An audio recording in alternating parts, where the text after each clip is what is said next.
দেশে ভোজ্য তেলের বার্ষিক চাহিদা প্রায় ২৪ লাখ টন। বিপরীতে স্থানীয়ভাবে উৎপাদন হয় ৩ লাখ টন। বিশাল এই ঘাটতির যোগানে প্রতি বছর প্রায় ৩০ লাখ টন অপরিশোধিত তেল আমদানি করে বাংলাদেশ। অর্থাৎ চাহিদার প্রায় ৯০% আমদানি নির্ভর, যার সিংহভাগই আসে ব্রাজিল ও আর্জেন্টিনা থেকে। গেল আগস্টে পাল্টা শুল্কের মুখে বাণিজ্য ঘাটতি কমাতে মার্কিন বাজার থেকে গম, সয়াবিন, তুলা, বোয়িং সহ বেশ কিছু পণ্য কেনার প্রতিশ্রুতি দেয় বাংলাদেশ। এরই অংশ হিসেবে মঙ্গলবার রাজধানীর একটি হোটেলে যুক্তরাষ্ট্রের সয়াবিন বাজারজাতকারী বাণিজ্য সংগঠন ইউএসএসিসির সঙ্গে $1 বিলিয়ন আমদানি চুক্তি সই করেছে দেশের শীর্ষ সয়াবিন প্রক্রিয়াজাতকরণ প্রতিষ্ঠান মেঘনা সিটি ও Delta group. MOU between the three parties and the USSEC, I believe that will really help us for our future guidance.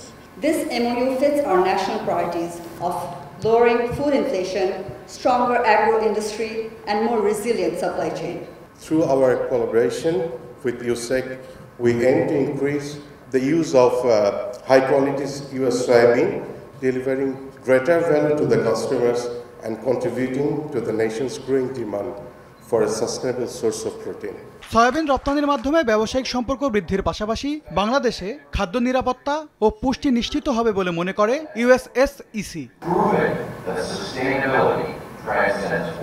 অনুষ্ঠানে অংশ নিয়ে যুক্তরাষ্ট্রের ভারপ্রাপ্ত রাষ্ট্রদূত ট্রেনিয়ান জ্যাকবসন বলেন, ভবিষ্যতে দুই দেশের অর্থনৈতিক অংশীদারিত্ব ও পারস্পরিক সহযোগিতা আরও জোরদার হবে। Talking about the overall economic partnership between the United States and Bangladesh. And agriculture is a key element of that partnership.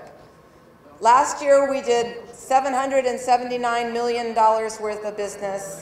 This year we're going to top over $1 billion worth of business. সবশেষ 2024-25 অর্থ বছরে বাংলাদেশ যুক্তরাষ্ট্র থেকে আমদানি করেছে $250 কোটি পণ্য, বিপরীতে রপ্তানি $626 কোটি। এম এস আরিফিন, সময় সংবাদ, ঢাকা।